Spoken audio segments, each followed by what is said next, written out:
Hey everybody, and welcome to Arcran's Arcanum. I'm Arcran, and today we're going to be talking about the failings of 5th edition's Exhaustion System, how you can fix it, and how you can incorporate exhaustion into your own game. The core 5e Exhaustion System has a few issues, the first of which being how unintuitive and clunky to use it is.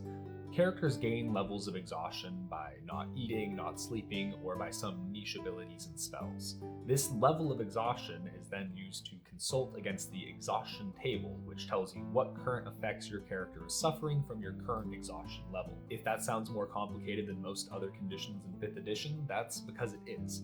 The table essentially corresponds with different types of disadvantage depending on your current exhaustion level, without a lot of rhyme or reason to how it's all laid out.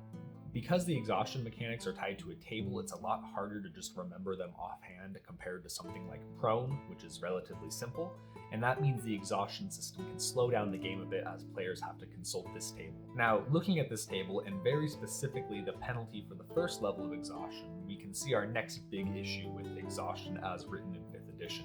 It punishes out-of-combat performance before combat performance. It's a fairly standard trope in fiction to have an exhausted, worn-out hero trying to find some other way around some enemies without resorting to combat because they're in no shape to fight. Whether that be sneaking around them or finding a clever trick to stack the odds in their favor, exhausted heroes avoid battle when possible. Unfortunately, the 5th edition exhaustion system makes that next to impossible.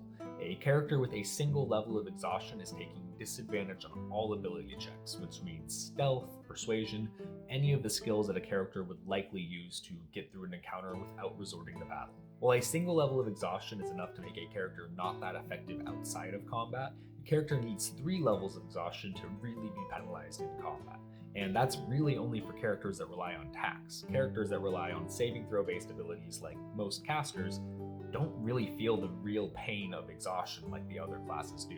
Finally, the 5th edition exhaustion system is far too punishing right out the gate. While I understand why it uses disadvantage, as that's kind of a staple of 5th edition and a very simple way to show that you are less effective, disadvantage is a pretty big penalty, and it means that even a single level of exhaustion heavily handicaps a character and makes it much harder to accomplish things. If we want to use exhaustion as our HP equivalent for travel and exploration, taking 1 or 2 levels of exhaustion needs to be punishing, but not so much so that your character is no longer able to perform. With all that in mind, our ideal exhaustion system will be simpler to run and ideally not require the use of the table.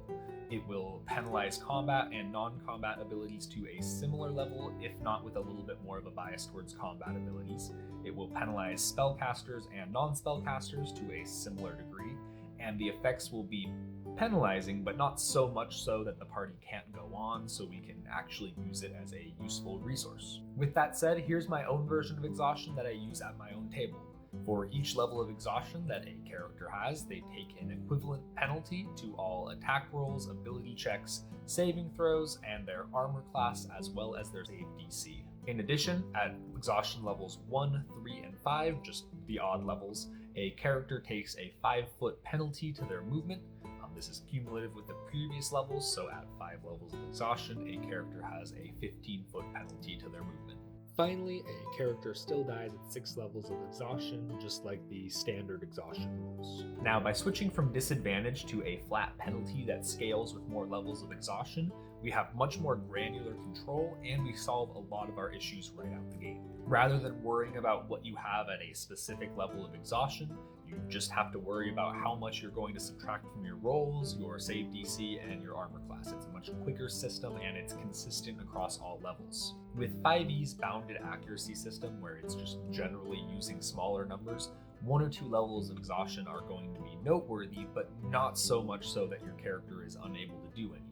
Because a character can handle 1 or 2 levels of exhaustion without a significant impact to their performance, this means we can give it out more consistently and use it as a resource. This system penalizes combat performance over non-combat performance simply because you roll a lot more dice between attacks and saving throws and such in combat, so any penalty is going to be felt much more. On the other hand, outside of combat, things tend to be resolved with a handful of rolls, usually spread across the party, so a single level of exhaustion or even 2 or 3 isn't enough to completely handicap a character in those situations, especially if they have something like expertise. Finally, by having exhaustion impact a character's save DC, it makes sure that spellcasters and non-spellcasters both feel exhaustion to a similar degree. The biggest issue with this system is that most things that impact a character's armor class, save DC, or just give penalties to rolls are very rare, so your players might not be used to that and it might take some adjustment. To help your party adjust to this, just make sure they have a convenient place to track their exhaustion, whether it be on a character sheet or on some type of whiteboard that the entire party can reference, just so that it's always on the top of their mind. It might take a little bit of an adjustment period, but once you have switched over, it's much quicker than the current exhaustion system, as there's no tables to reference and it's just a flat number to subtract. With this system, exhaustion slowly builds up as a penalty to a character rather than immediately smacking them in the face with disadvantage. It lets them slowly become weaker over time, which is a much better feeling than suddenly having disadvantage on something.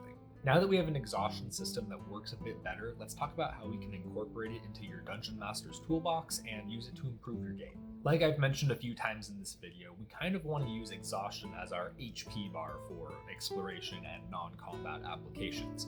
In combat, when you fail, you take damage and lose hit points, and that's kind of what we want to emulate here, where outside of combat, if you fail at a task, you might take a level of exhaustion. This works best in conjunction with something called failing forward, which is basically the idea that even if a character doesn't succeed in a roll, rather than simply failing, they still make progress towards the goal, but there's some issue or perhaps they take a penalty along the way. For example, let's say your party needs to climb a cliff. Rather than having whether or not a character gets to the top dictated by an athletics roll, that athletics roll would instead dictate whether a character makes it to the top just fine, or whether it takes them a bit longer and they take a level of exhaustion getting to the top from the physical strain of the task. With the old exhaustion system, taking a level of exhaustion from failing to climb a cliff is a pretty steep penalty and kind of puts a character into a bad spot, because if there's another task they have to accomplish, say crossing a river, which might be another athletics check, suddenly they have disadvantage on that ability check, and it kind of puts them into a death spiral where, because they took one level of exhaustion, they're likely to take future levels. Now, using our new system, when a character fails to climb that cliff, they only take a -1 penalty from their level of exhaustion as opposed to full-on disadvantage. While this is still penalizing, it's not nearly to the same degree as disadvantage, and it's not as likely to make them fail future challenges. This new type of exhaustion is also much easier to integrate into your adventuring day. With the old type of exhaustion, I probably would have rated any non-combat encounter with the chance of inflicting exhaustion as a deadly encounter. But with this new system, you could probably have 2 or 3 non-combat encounters in a regular adventuring day that all have a risk of inflicting exhaustion. A character is still functional with 1 or 2 levels of exhaustion, and having that real tangible penalty of exhaustion looming over that non-combat encounter makes sure that characters are going to use their resources, which is always the goal of an encounter. And that's it. Hopefully you understand some of the failings with 5th edition's current exhaustion system, see the benefits of my version, and know how you could use that new version to improve your own game. I've been using this exhaustion change in my own game for about a year now, and I really enjoy it, and I found it to be a really effective and useful tool. The only note I have is that it is a bit of a power-up for any ability that has the chance to inflict exhaustion on yourself, most notably the Berserker Barbarian, but honestly they needed the love a little bit. If you have your own exhaustion system that you use in your own game, or comments on my system, please let me know in the comments. Otherwise, thanks for stopping by the Arcanum and have a great day.